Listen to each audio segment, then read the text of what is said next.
श्रीमद् भगवद गीता अथैकादशो अध्यायः। गत अध्याय में योगेश्वर श्री कृष्ण ने अपनी प्रधान प्रधान विभूतियों का संक्षिप्त विवरण प्रस्तुत किया, किंतु अर्जुन को लगा कि उसने विस्तार से सुन लिया है। उसने कहा कि आपकी वाणी सुनने से मेरा सारा मोह नष्ट हो गया, अज्ञान नष्ट हो गया। आपने जो कहा उसे प्रत्यक्ष देखना चाहता हूं। सुनने और देखने में पश्चिम और पूर्व का अंतर है। चलकर देखने पर वस्तु स्थिति कुछ और ही होती है। अर्जुन ने उस रूप को देखा तो कांपने लगा, क्षमा याचना करने लगा। क्या ज्ञानी भयभीत होता है? उसे कोई जिज्ञासा रह जाती है? नहीं, बौद्धिक स्तर की जानकारी सदैव धूमिल रहती है। हां, वो यथार्थ जानकारी के लिए प्रेरणा अवश्य देती है। इसलिए अर्जुन ने निवेदन किया। अर्जुन उवाच,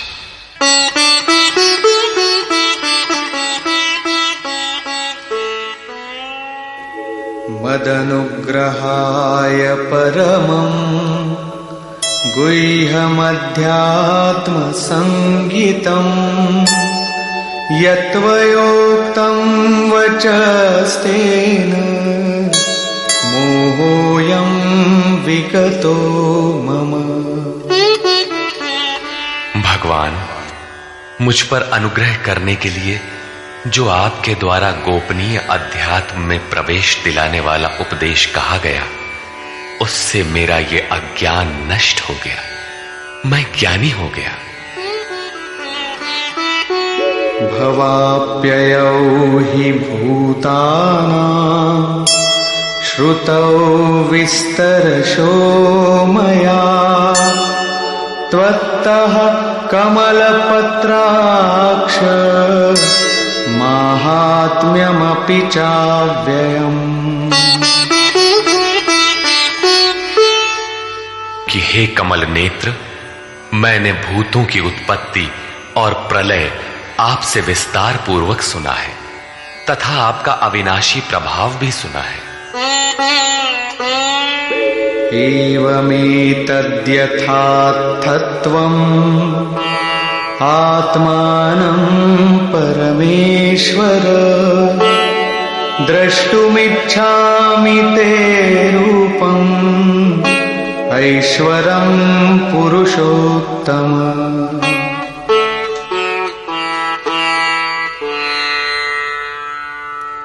हे परमेश्वर, आप अपने को जैसा कहते हैं ये ठीक ऐसा ही है, इसमें कोई संदेह नहीं है, किंतु मैंने उसे केवल सुना है।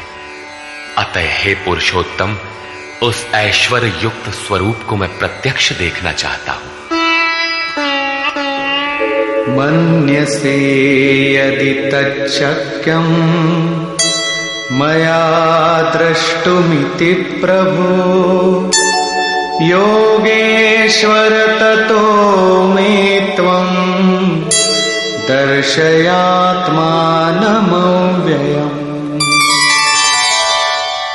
हे प्रभु, मेरे द्वारा आपका वो रूप देखा जाना संभव है।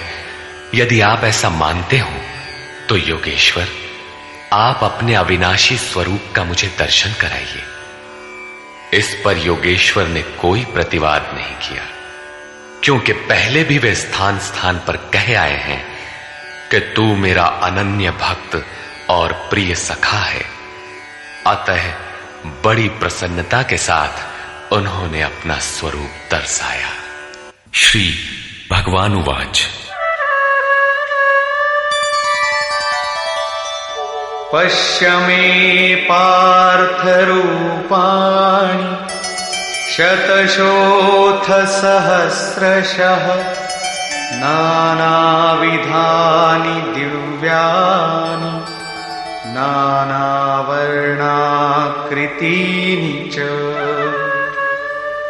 पार्थ, मेरे सैकड़ों तथा हजारों नाना प्रकार के और नाना वर्ण तथा आकृति वाले दिव्य स्वरूप को देख।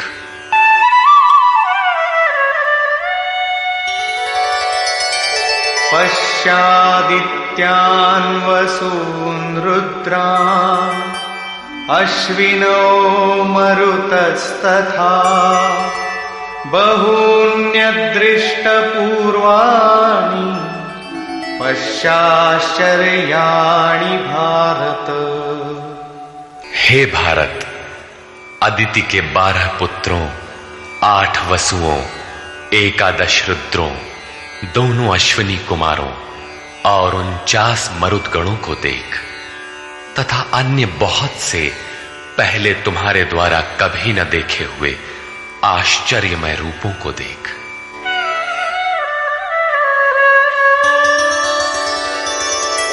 इहैकस्थं जगत्कृत्स्नं पश्याद्य सचराचरम् मम देहे गुडाकेश यच्चान्यद्द्रष्टुमिच्छसि।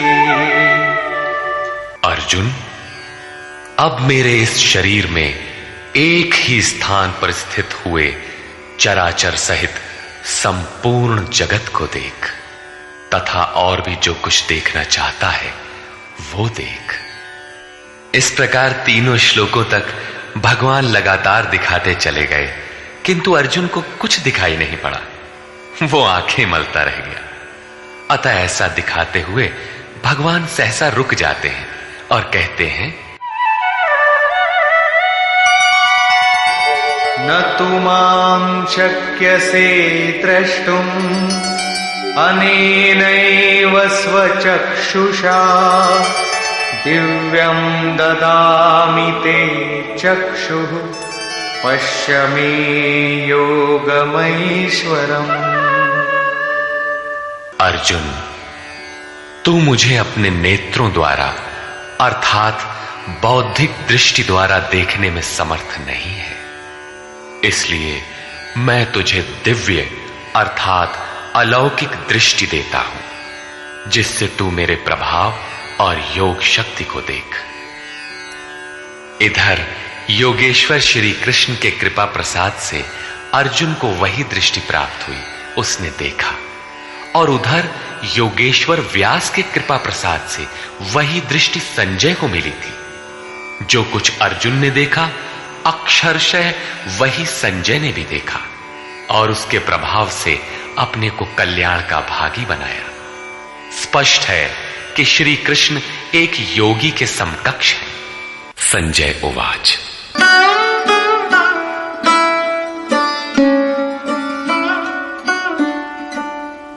एवमुक्त्वा ततो राजन् महायोगेश्वरो हरिः दर्शयामास पार्थाय परमं रूपमैश्वरम्।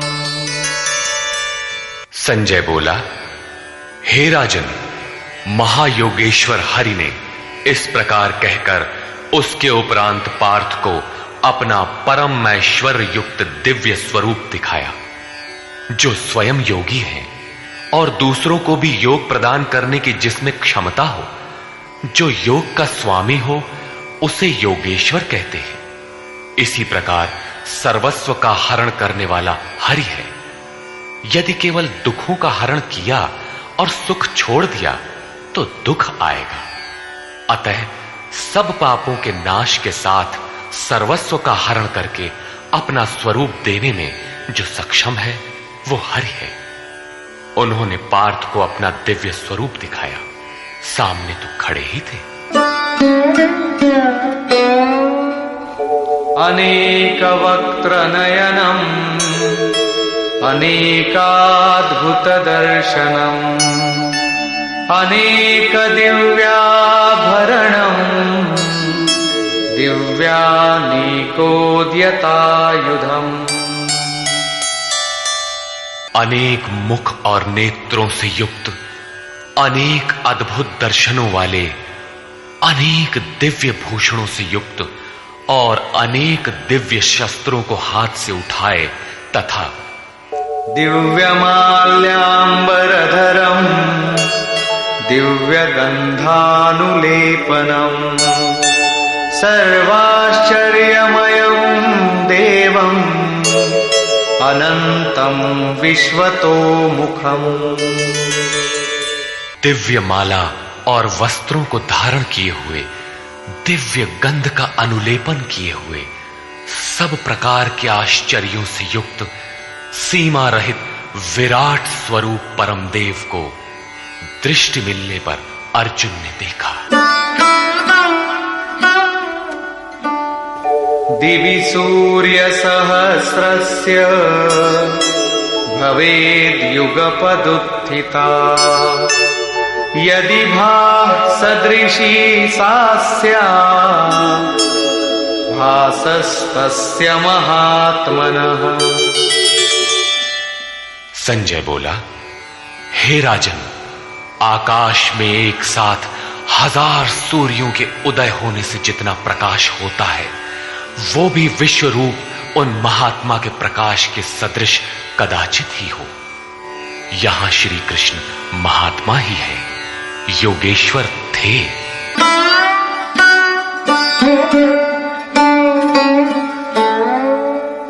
तत्रैकस्थं जगत्कृत्स्नं प्रविभक्तमनेकधा अपश्यद्देवदेवस्य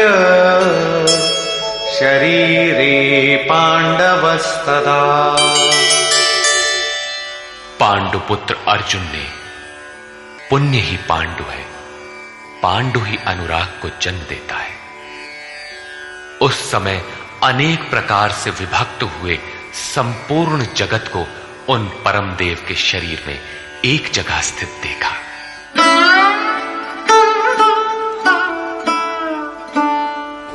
ततः स विस्मयाविष्टो हृष्टरोमा धनञ्जयः प्रणम्य शिरसा देवम् कृताञ्जलिरभाषत।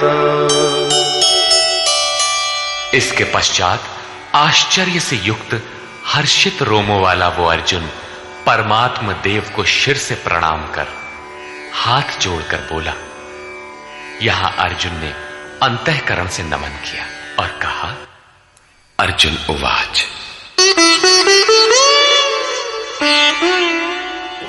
पश्यामि देवांस्तव देवदेहे सर्वांस्तथा भूतविशेषसङ्घान् ब्रह्माणमीशं कमलासनस्थम् ऋषींश्च सर्वानुरगांश्च दिव्यान्।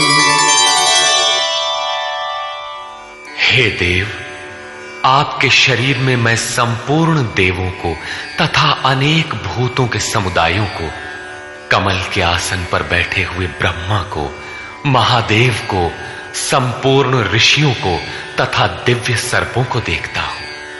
यह प्रत्यक्ष दर्शन था, कोरी कल्पना नहीं। किंतु ऐसा तभी संभव है जब योगेश्वर पूर्णत्व प्राप्त महापुरुष हृदय से दृष्टि प्रदान करे। ये साधन गम्य है।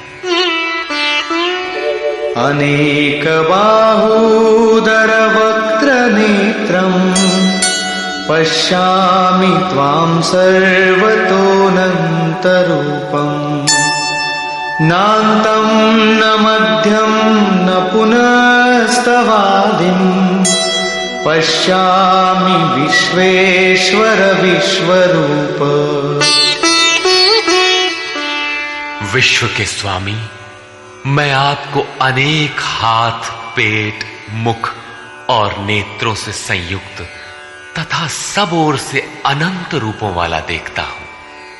हे विश्वरूप, न मैं आपके आदि को, न मध्य को और न अंत को ही देखता हूं, अर्थात आपके आदि, मध्य और अंत का निर्णय नहीं कर पा रहा हूं।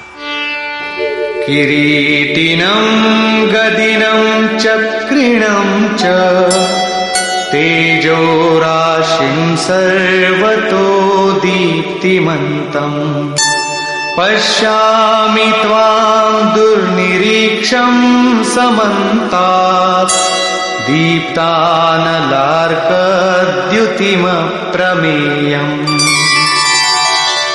मैं आपको मुकुट युक्त, गदा युक्त, चक्र युक्त, सब ओर से प्रकाशमान तेज पुंज स्वरूप, प्रज्वलित अग्नि और सूर्य के सदृश, देखने में दुष्कर अर्थात कठिनाई से देखा जाने वाला और सब ओर से बुद्धि आदि से ग्रहण न हो सकने वाला अप्रमेय देखता हूं।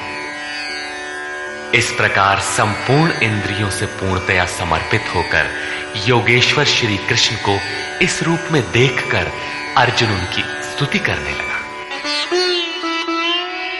त्वमक्षरं परमं वेदितव्यम्, त्वमस्य विश्वस्य परं निधानम्, त्वमव्ययः शाश्वतधर्मगोप्ता, सनातनस्त्वं पुरुषो मतो मे। भगवान, आप जानने योग्य परम अक्षर अर्थात अक्षय परमात्मा है। आप इस जगत के परम आश्रय हैं। आप शाश्वत धर्म के रक्षक हैं तथा आप अविनाशी सनातन पुरुष हैं, ऐसा मेरा मत है। आत्मा का स्वरूप क्या है? शाश्वत है, सनातन है, अव्यक्त रूप है, अविनाशी है। यहां कृष्ण का क्या स्वरूप है? वही शाश्वत, सनातन, अव्यय, अविनाशी, अर्थात प्राप्ति के पश्चात महापुरुष भी उसी आत्म भाव में स्थित होता है। तभी तो भगवान और आत्मा एक ही लक्षण वाले। अनादिमध्यान्तमनन्तवीर्यम्, अनन्तबाहुं शशिसूर्यनेत्रम्, पश्यामि त्वां दीप्तहुताशवक्त्रम्, स्वतेजसा विश्वमिदं तपन्तम्। हे परमात्मन, मैं आपको आदि, मध्य और अंत से रहित, अनंत सामर्थ्य से युक्त, अनंत हाथों वाला, चंद्रमा और सूर्य रूपी नेत्रों वाला तथा प्रज्वलित अग्नि रूपी मुख वाला तथा अपने तेज से इस जगत को तपाते हुए देखता हूं।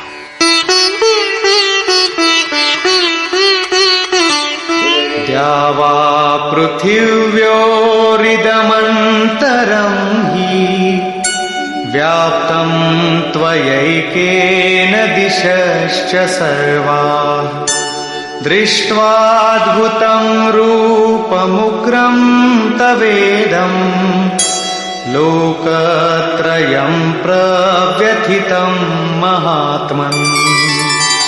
हे महात्मन, अंतरिक्ष और पृथ्वी के बीच का संपूर्ण आकाश तथा सब दिशाएं एकमात्र आपसे ही परिपूर्ण है।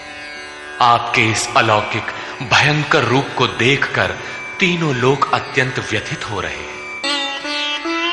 अमीहि त्वां सुरसंघा विशन्ति, केचिद्भीताः प्राञ्जलयो गृह्णन्ति, स्वस्तीत्युक्त्वा महर्षिसिद्धसंघाः, स्तुवन्ति त्वां स्तुतिभिः पुष्कलाभिः।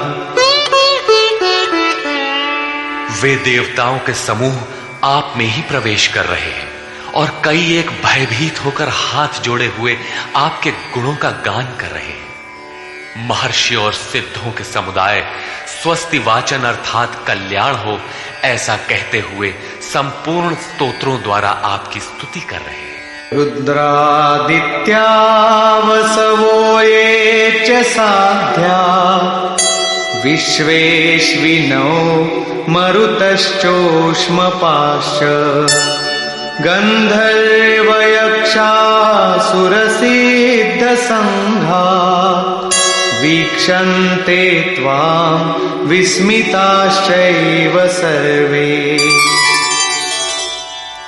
रुद्र, आदित्य, वसु, साध्य, विश्वदेव, अश्विनी कुमार, वायुदेव और पितरों तथा गंधर्व, यक्ष, राक्षस और सिद्धों के समुदाय सभी आश्चर्य से आपको देख रहे हैं, अर्थात देखते हुए भी समझ नहीं पा रहे, क्योंकि उनके पास वो दृष्टि ही नहीं है।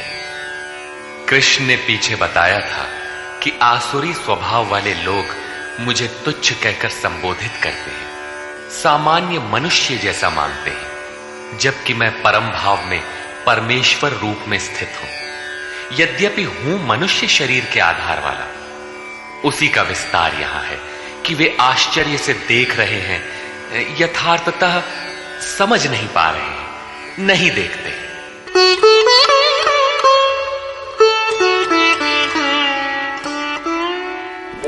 रूपम महत्ते बहुवक्त्र नेत्रम महाबाहो बहुबाहुरुपादम बहुदरम बहुदंष्ट्राकरालम दृष्ट्वा लोका प्रव्यथितास्तथाहम्। महाबाहो, कृष्ण महाबाहु है और अर्जुन है। प्रकृति से परे महान सत्ता में जिसका कार्य क्षेत्र हो वो महाबाहु है। कृष्ण महानता के क्षेत्र में पूर्ण है, अधिकतम सीमा में है। अर्जुन उसी की प्रवेशिका में है, मार्ग में है। मंजिल मार्ग का दूसरा छोर ही तो है। महाबाहु योगेश्वर, आपके बहुत मुख और नेत्रों वाले, बहुत हाथ, जंघा और पैरों वाले, बहुत उदरों वाले, अनेक विकराल दाढ़ों वाले महान रूप को देखकर सब लोग व्याकुल हो रहे हैं, तथा मैं भी व्याकुल हो रहा हूं। अब अर्जुन को कुछ भय हो रहा है कि श्री कृष्ण इतने महान हैं।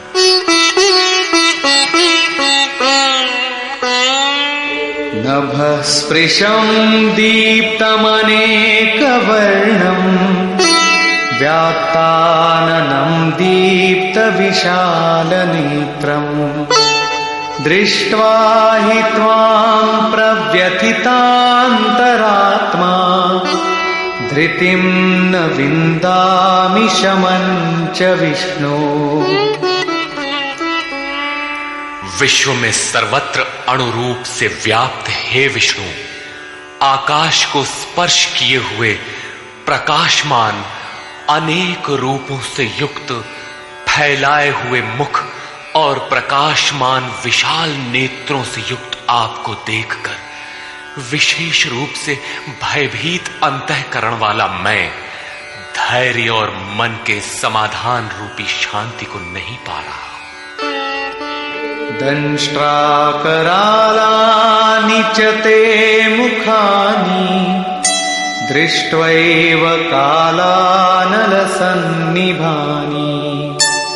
दिशो न जाने न लभे च शर्म प्रसीद देवेश जगन्निवास।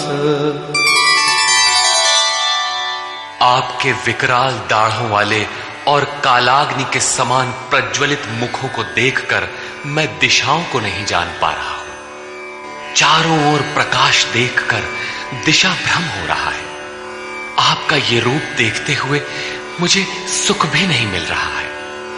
देवेश, हे जगन निवास, आप प्रसन्न हो। अमी च त्वां धृतराष्ट्रस्य पुत्राः सर्वे सहैवावनिपालसङ्घैः भीष्मो द्रोणः सूतपुत्रस्तथासौ सहास्मदीयैरपि योधमुख्यैः। वे सभी धृतराष्ट्र के पुत्र राजाओं के समुदाय सहित आप में प्रवेश कर रहे हैं, और भीष्म पितामह, द्रोणाचार्य तथा वो कर्ण जिससे अर्जुन बहुत भयभीत था, वो कर्ण एवं हमारी ओर के भी प्रधान योद्धाओं सहित सब के सब वक्त्राणि ते त्वरमाणा विशन्ति दंष्ट्राकरालानि भयानकानि केचिद्विलग्ना दशनान्तरेषु सन्दृश्यन्ते चूर्णितैरुत्तमाङ्गैः। बड़े वेग से आपके विकराल दाढ़ों वाले भयानक मुखों में प्रवेश कर रहे हैं तथा उनमें से कितने ही चूर्ण हुए सिरों सहित आपके दांतों के बीच में लगे हुए दिखाई पड़ रहे हैं। वे किस वेग से प्रवेश कर रहे हैं, अब उनका वेग देखें। यथा नदीनां बहवोऽम्बुवेगाः समुद्रमेवाभिमुखा द्रवन्ति तथा तवामी नरलोकवीरा विशन्ति वक्त्राण्यभिविज्वलन्ति।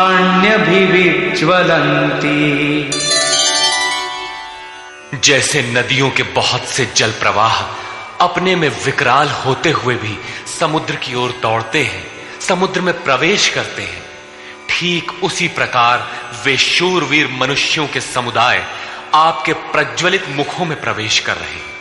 अर्थात वे अपने में शूरवीर तो हैं, किंतु आप समुद्रवत हैं। आपके समक्ष उनका बल अत्यल्प है। वे किस लिए और किस प्रकार प्रवेश कर रहे हैं, इसके लिए उदाहरण प्रस्तुत है।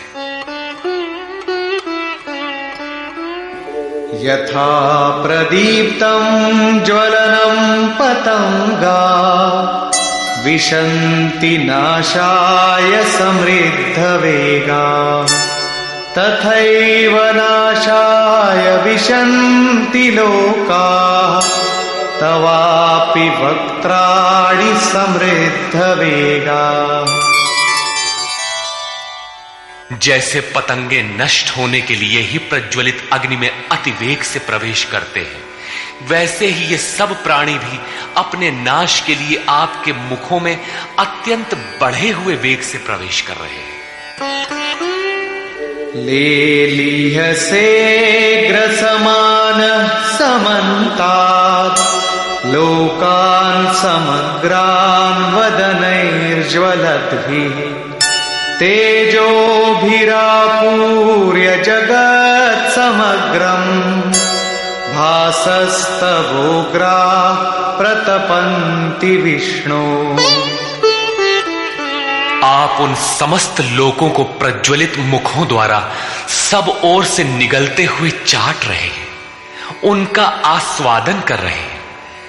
हे व्यापनशील परमात्मन, आपकी उग्र प्रभा संपूर्ण जगत को अपने तेज से व्याप्त करके तप रही है।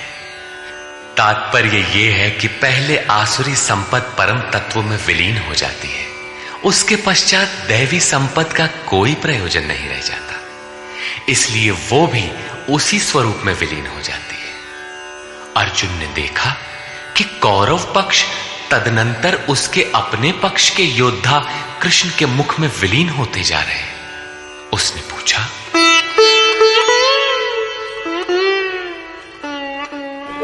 आख्याहि मे को भवानुग्र रूपो नमोस्तु ते देववर प्रसीद विज्ञातुमिच्छामि भवन्तमाद्यं न हि प्रजानामि तव प्रवृत्तिम्। मुझे बताइए कि भयंकर आकार वाले आप कौन हैं? हे देवों में श्रेष्ठ, आपको नमस्कार है। आप प्रसन्न हो। आदि स्वरूप मैं आपको भली प्रकार जानना चाहता हूं। जैसे आप कौन हैं, क्या करना चाहते हैं?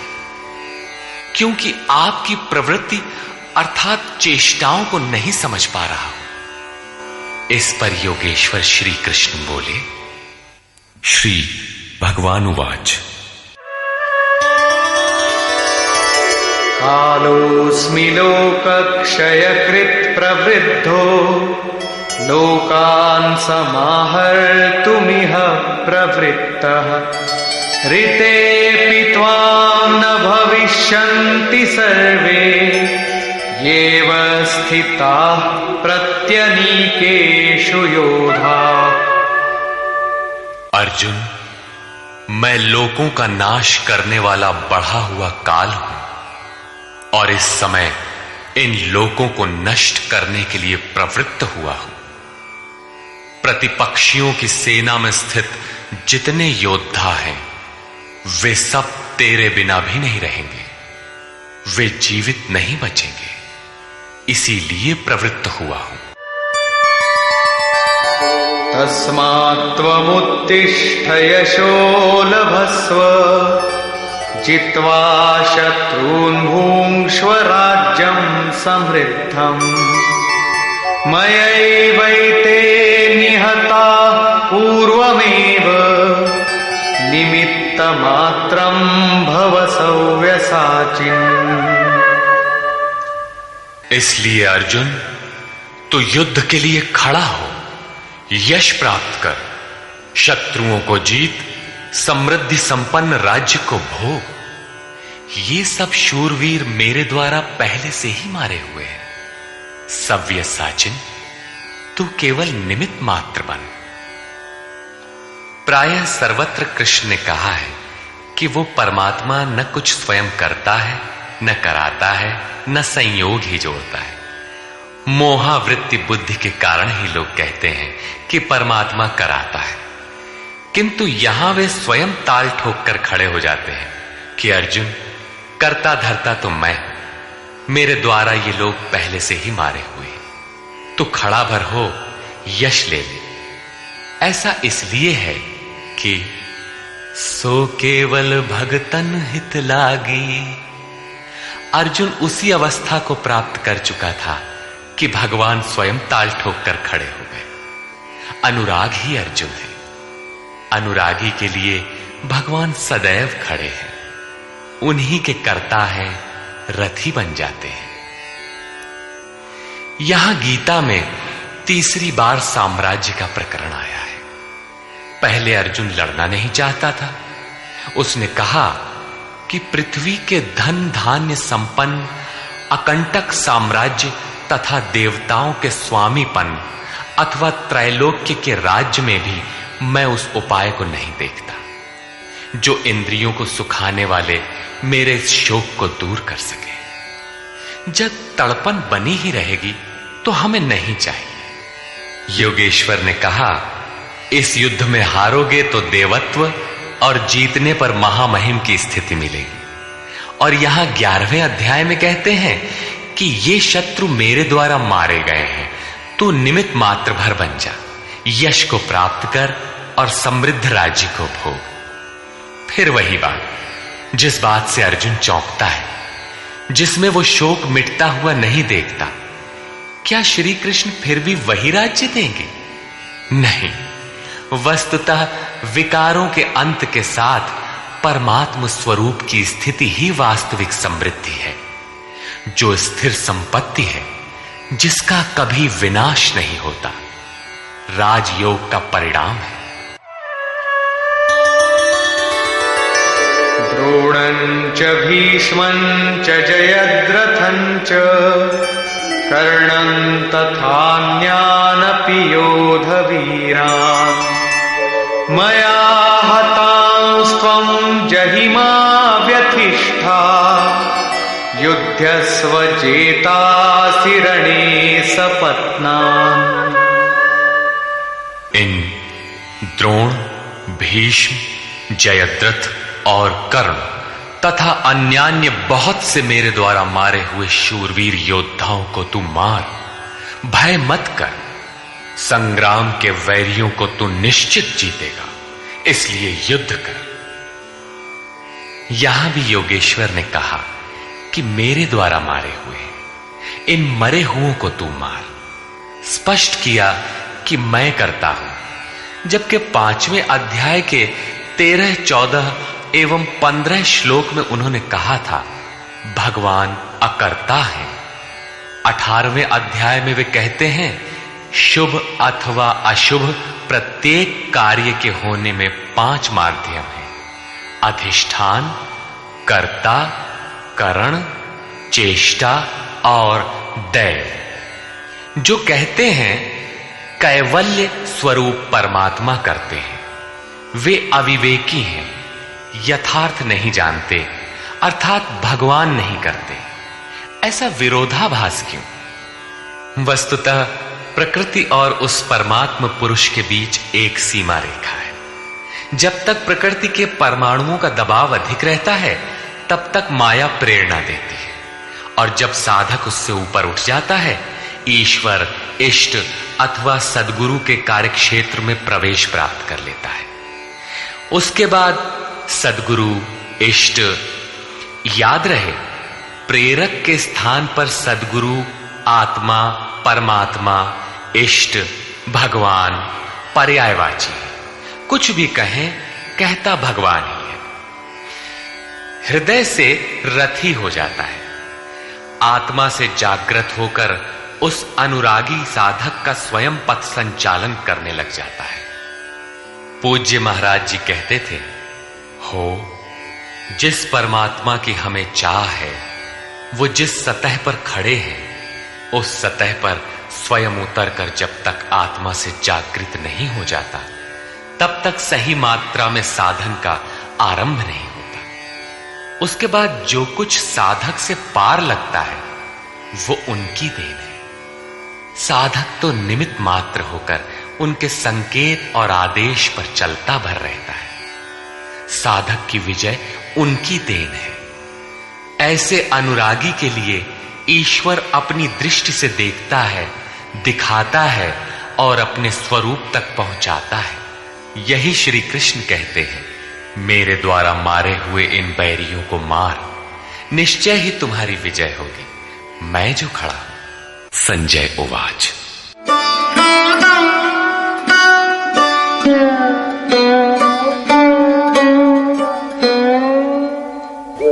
एतत् श्रुत्वा वचनं केशवस्य कृताञ्जलिर्वेपमानः किरीटी नमस्कृत्वा भूय एवाह कृष्णं सगद्गदं भीतः प्रणम्य। संजय बोला, जो कुछ अर्जुन ने देखा, ठीक वैसा ही संजय ने देखा है। अज्ञान से आच्छादित मन ही अंधा धृतराष्ट्र है, लेकिन ऐसा मन भी संयम के माध्यम से भली प्रकार देखता, सुनता और समझता है। केशव के इन उपर्युक्त वचनों को सुनकर किरीटधारी अर्जुन भयभीत होकर कांपता हुआ हाथ जोड़कर नमस्कार करके फिर श्री कृष्ण से इस प्रकार गदगद वाणी में ही बोला। अर्जुन उवाच।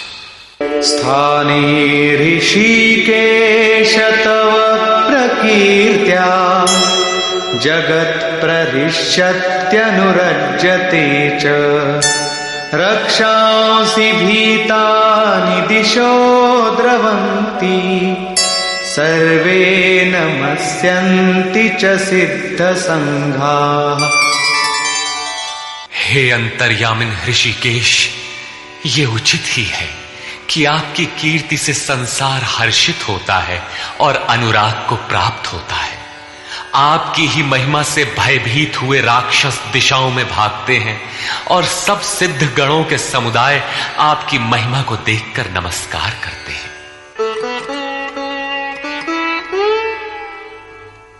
कस्माच्च तेन न मेरन्महात्मन्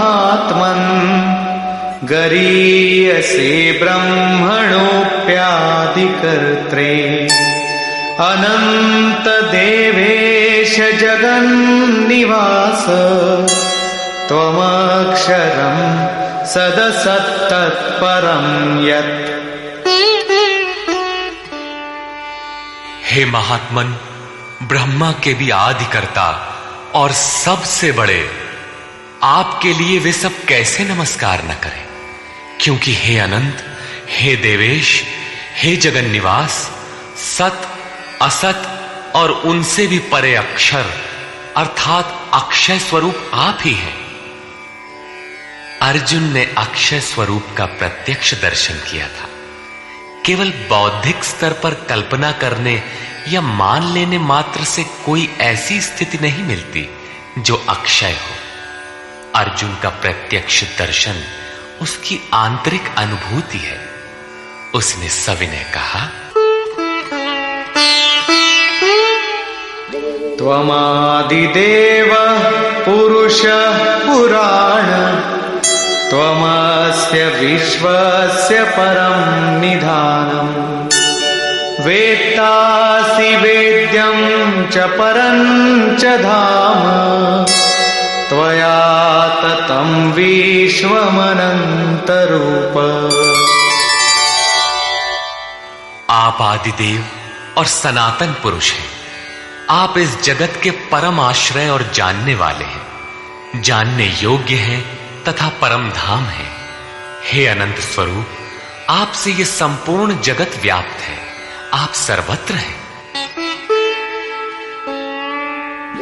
वायुर्यमोऽग्निर्वरुण शशाङ्कः, प्रजापतिस्त्वं प्रपितामहश्च, नमो नमस्तेऽस्तु सहस्रकृत्वः, पुनश्च भूयोऽपि नमो नमस्ते।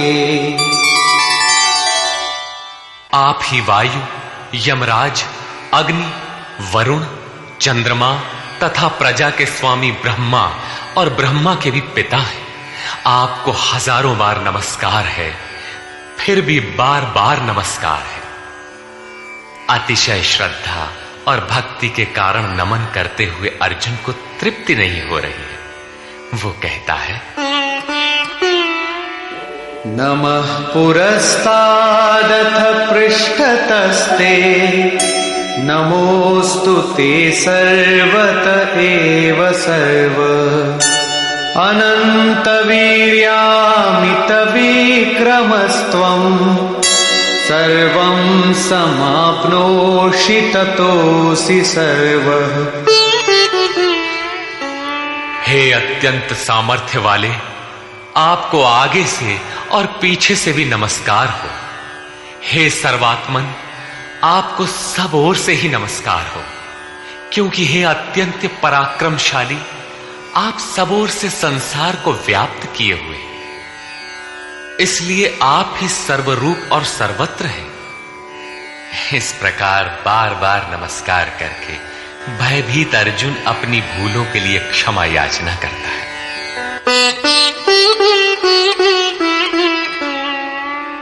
सखेति मत्वा प्रसभं यदुक्तम्, हे कृष्ण हे यादव हे सखेति, अजानता महिमानं तवेदं, मया प्रमादात् प्रणयेन वापि।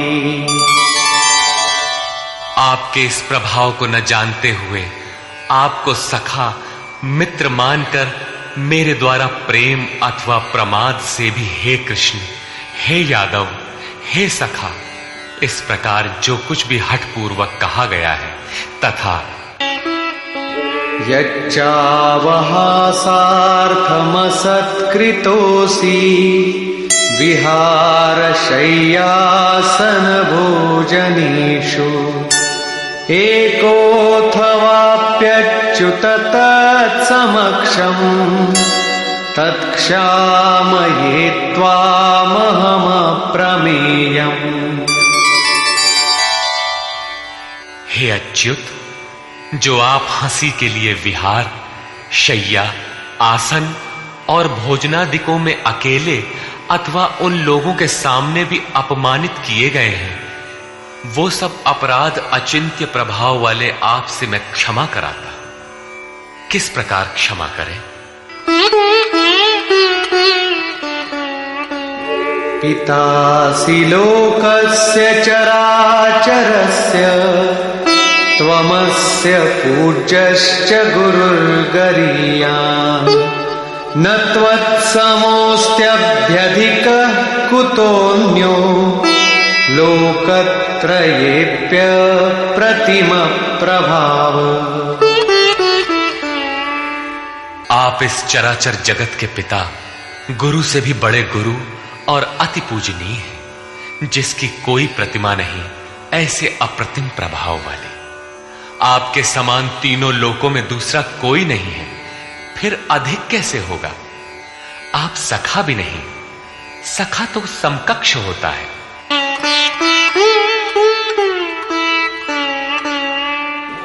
तस्मात् प्रणम्य प्रणिधाय कायम् प्रसादये त्वामहमीशमीड्यम्।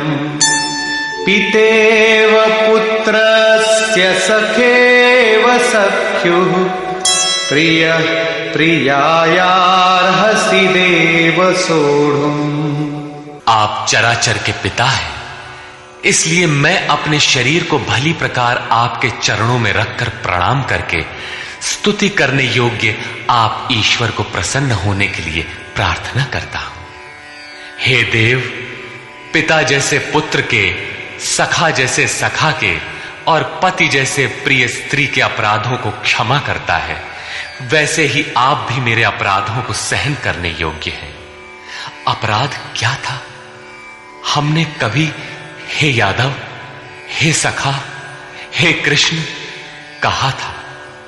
समाज के बीच अथवा एकांत में कहा था?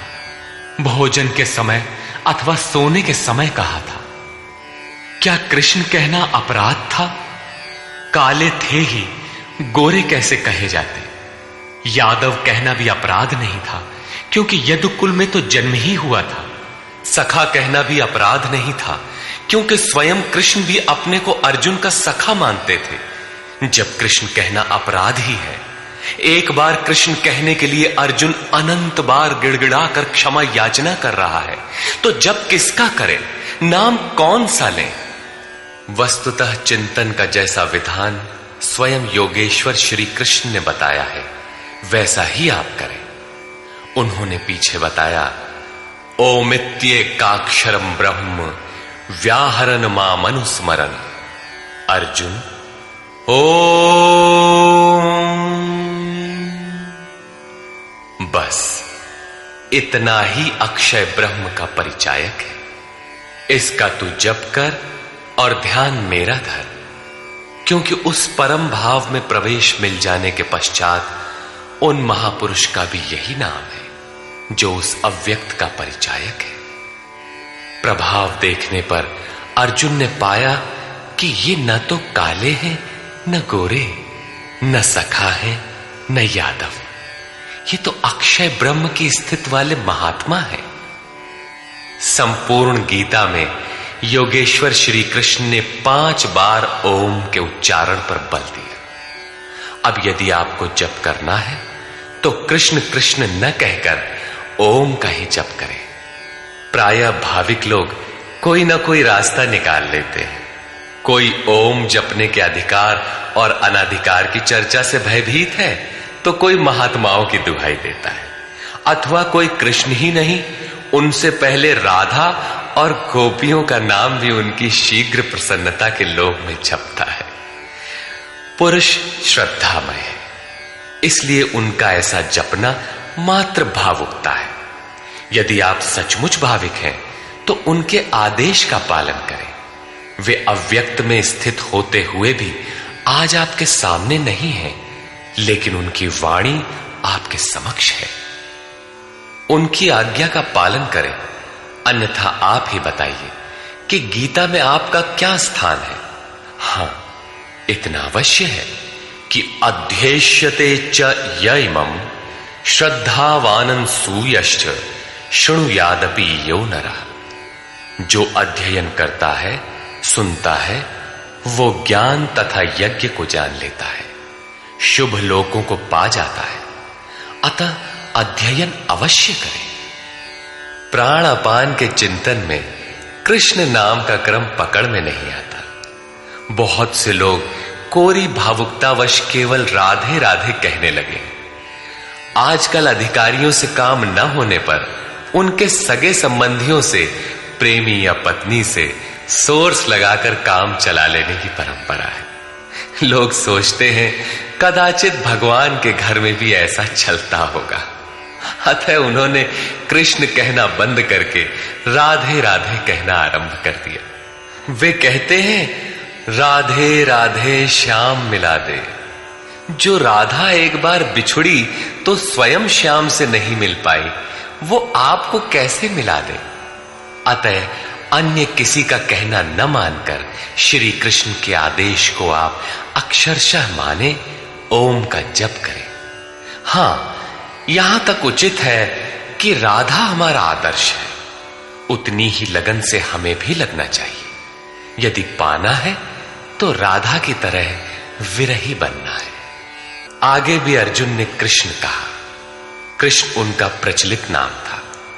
ऐसे कई नाम थे जैसे गोपाल, किंतु बहुत से साधक गुरु गुरु या गुरु का प्रचलित नाम भावुकतावश जपना चाहते हैं, किंतु प्राप्ति के पश्चात प्रत्येक महापुरुष का वही नाम है जिस अव्यक्त में वो स्थित है। बहुत से शिष्य प्रश्न करते हैं, गुरुदेव जब ध्यान आपका करते हैं तो पुराना नाम ओम इत्यादि क्यों जपें? गुरु गुरु अथवा कृष्ण कृष्ण क्यों न कहें? किंतु यहां योगेश्वर ने स्पष्ट किया कि अव्यक्त स्वरूप में विलय के साथ महापुरुष का भी वही नाम है जिसमें वो स्थित है। कृष्ण संबोधन था, जपने का नाम नहीं।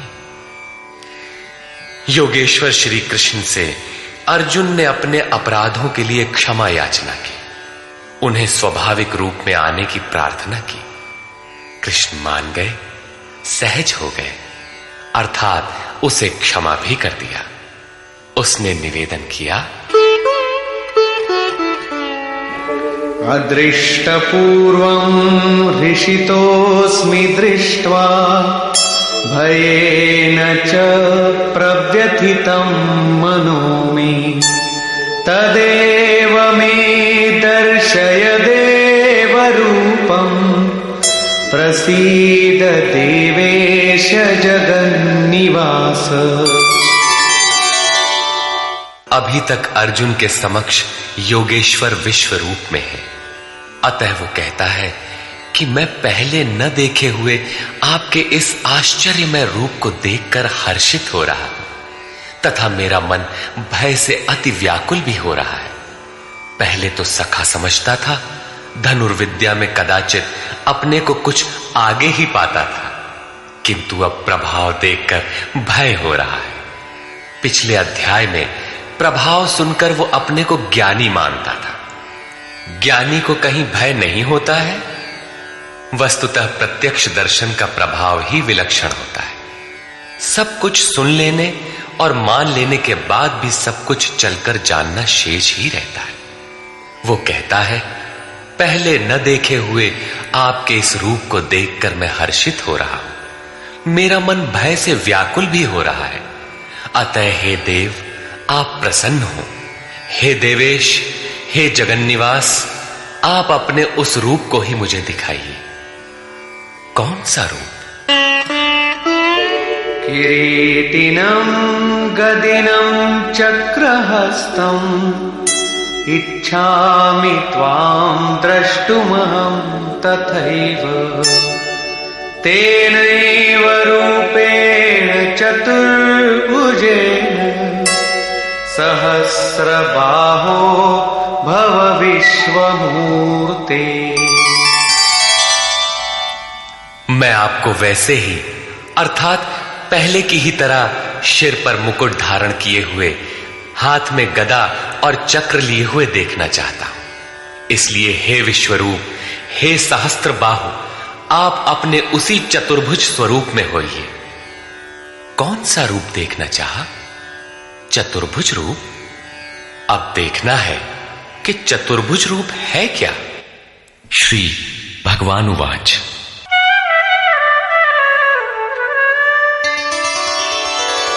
मया प्रसन्नेन तवार्जुनेदं रूपं परं दर्शितमात्मयोगात्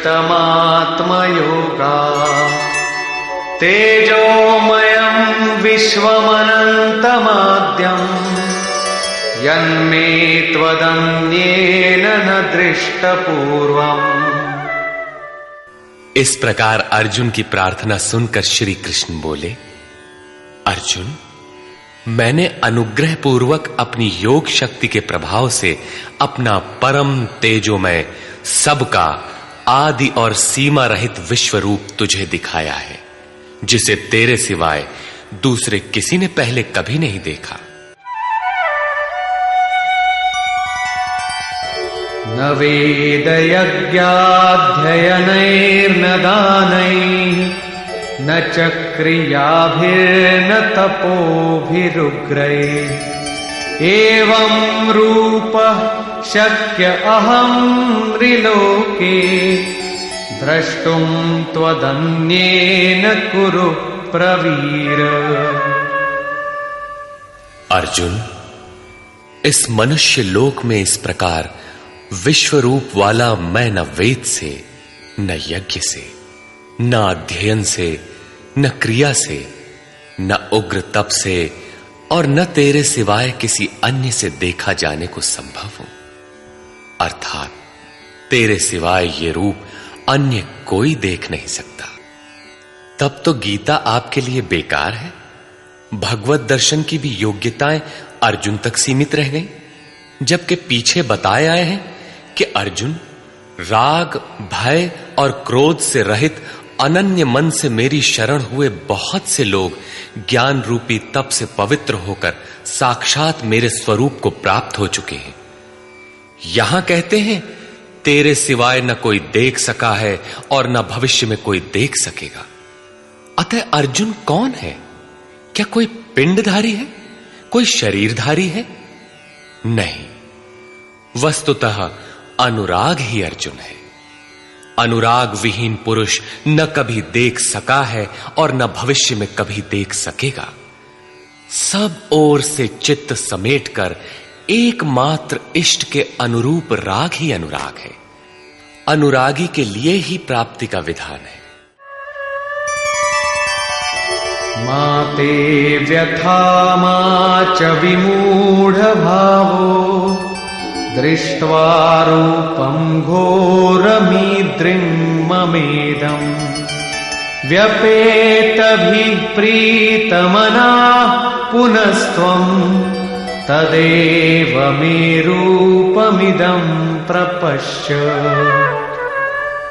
इस प्रकार के मेरे इस विकराल रूप को देखकर तुझे व्याकुलता न हो और मूढ़ भाव भी न हो कि घबराकर अलग हो जाओ।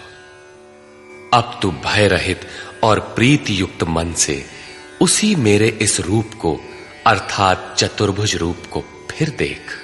संजय उवाच। इत्यर्जुनं वासुदेवस्तथोक्त्वा स्वकं रूपं दर्शयामास भूयः आश्वासयामास च भीतमेनं भूत्वा पुनः सौम्य वपुर्महात्मा। संजय बोला, सर्वत्र वास करने वाले देव उन वासुदेव ने अर्जुन से इस प्रकार कहकर फिर वैसे ही अपने रूप को दिखाया। फिर महात्मा कृष्ण ने सौम्य वपुः अर्थात प्रसन्न होकर भयभीत अर्जुन को धैर्य दिया। अर्जुन बोला, अर्जुन उवाच।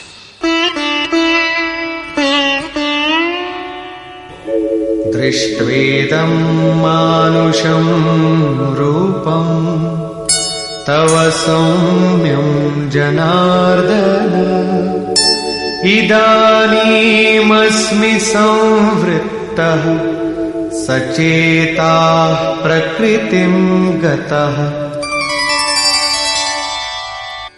जनार्दन, आपके इस अत्यंत शांत मनुष्य रूप को देखकर अब मैं प्रसन्न चित्त हुआ और अपने स्वभाव को प्राप्त हो गया हूं।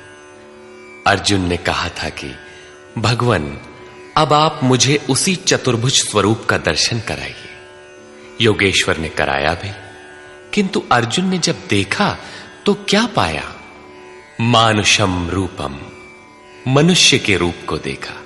वस्तुतः प्राप्ति के पश्चात महापुरुष ही चतुर्भुज और अनंत भुज कहलाते हैं। दो भुजा वाला महापुरुष तो अनुरागी के समक्ष बैठा ही है, किंतु अन्यत्र कहीं से कोई स्मरण करता है तो वही महापुरुष उस स्मरणकर्ता से जागृत होकर उसका भी मार्गदर्शन करता है। भुजा कार्य का प्रतीक है। वे भीतर भी कार्य करते हैं, बाहर भी। यही चतुर्भुज स्वरूप है। उनके हाथों में शंख, चक्र, गदा और पद्म क्रमशः वास्तविक लक्ष्य घोष, साधन चक्र का प्रवर्तन, इंद्रियों का दमन और निर्मल निर्लेप कार्य क्षमता का प्रतीक मात्र है।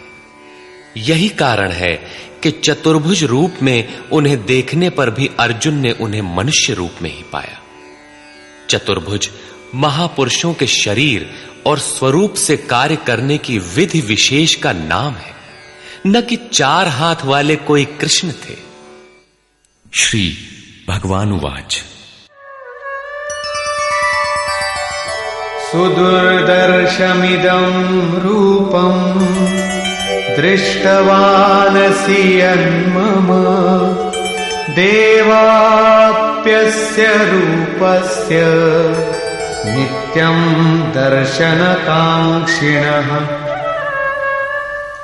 महात्मा श्री कृष्ण ने कहा, अर्जुन, मेरा ये रूप देखने को अति दुर्लभ है, जैसा कि तूने देखा है, क्योंकि देवता भी सदा इस रूप के दर्शन की इच्छा रखते हैं। वस्तुतः सभी लोग संत को पहचान ही नहीं पाते। पूज्य सत्संगी महाराज अंतः प्रेरणा वाले पूर्ण महापुरुष थे, लेकिन उन्हें लोग पागल समझते रहे।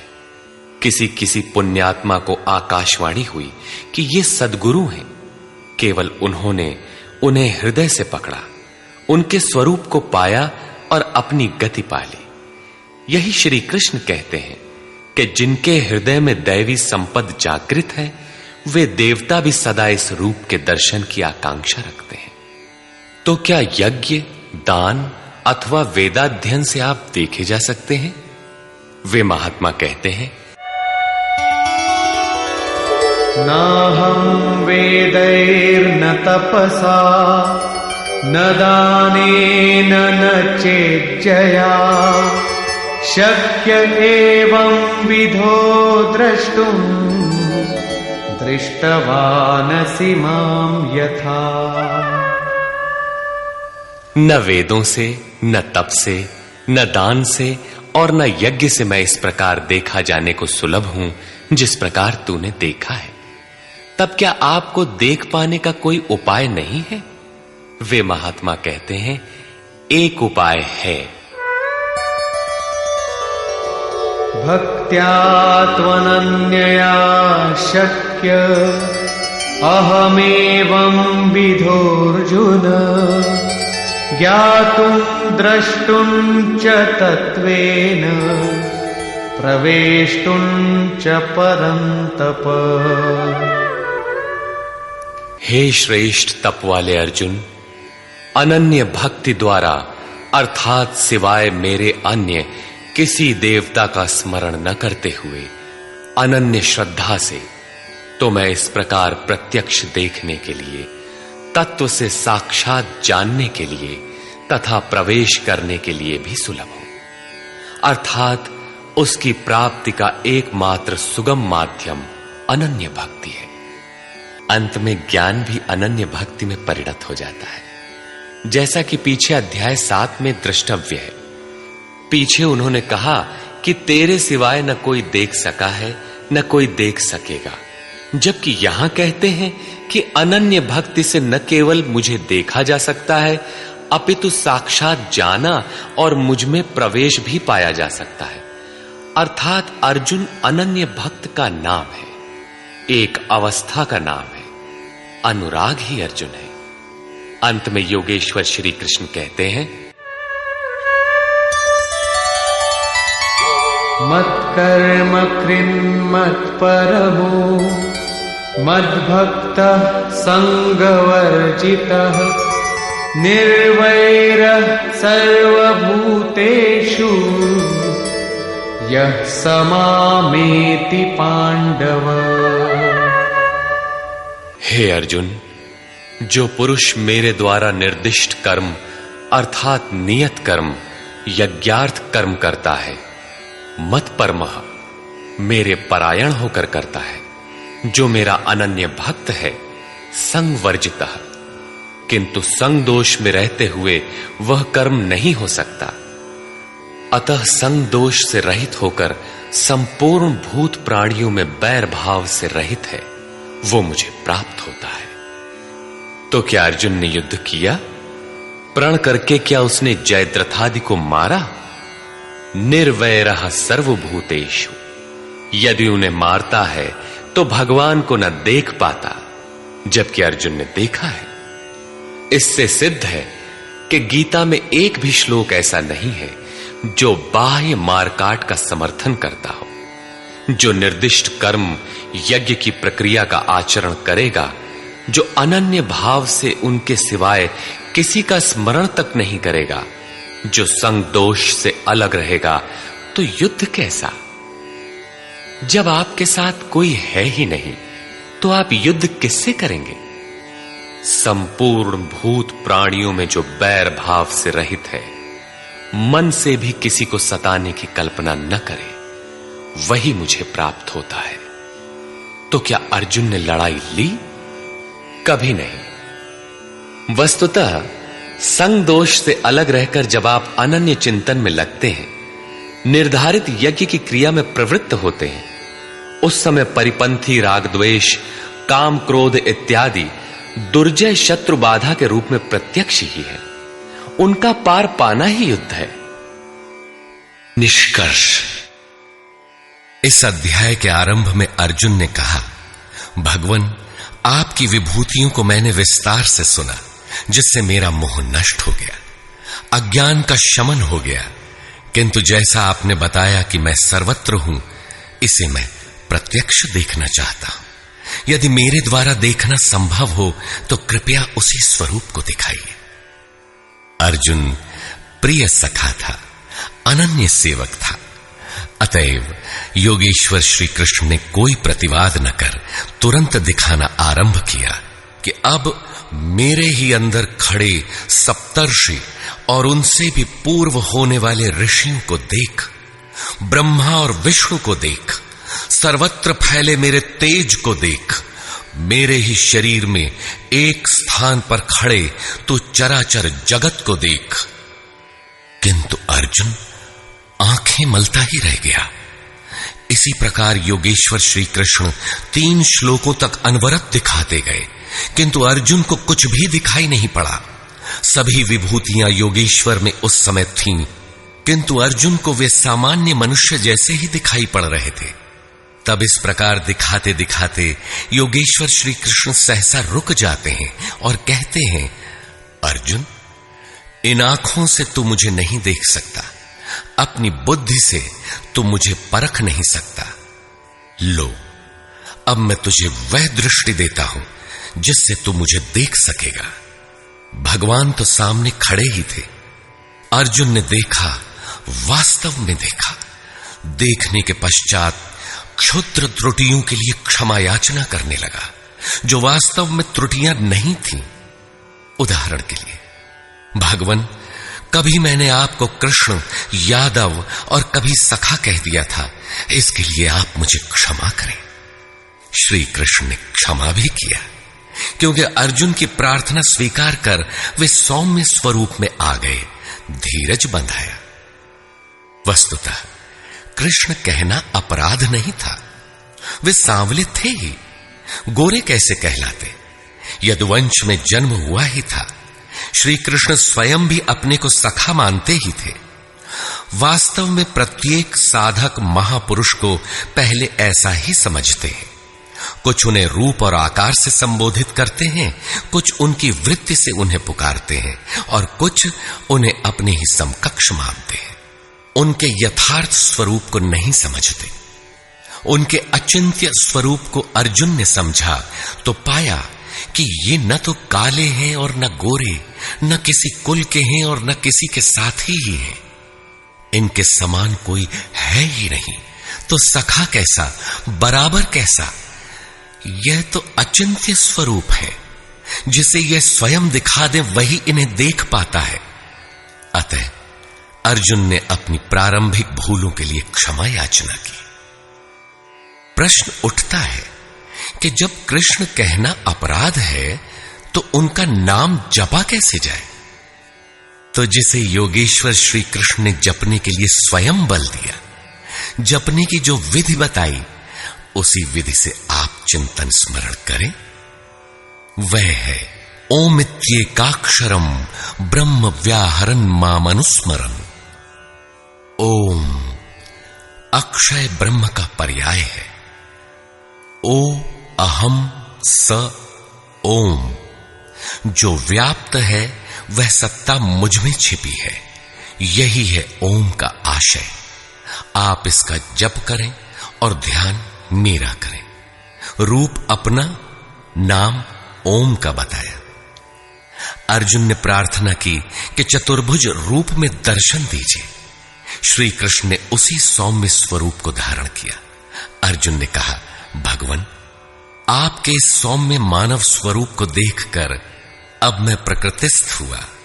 मांगा था चतुर्भुज रूप, दिखाया मानुषम रूपम।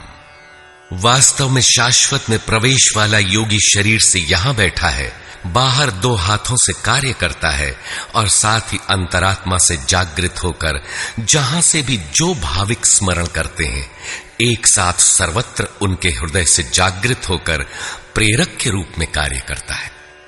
हाथ उसके कार्य का प्रतीक है। यही चतुर्भुज है। श्री कृष्ण ने कहा, अर्जुन, तेरे सिवाय मेरे इस रूप को न कोई देख सका और भविष्य में न कोई देख सकेगा। तब गीता तो हमारे लिए व्यर्थ है। किंतु नहीं, योगेश्वर कहते हैं, एक उपाय है।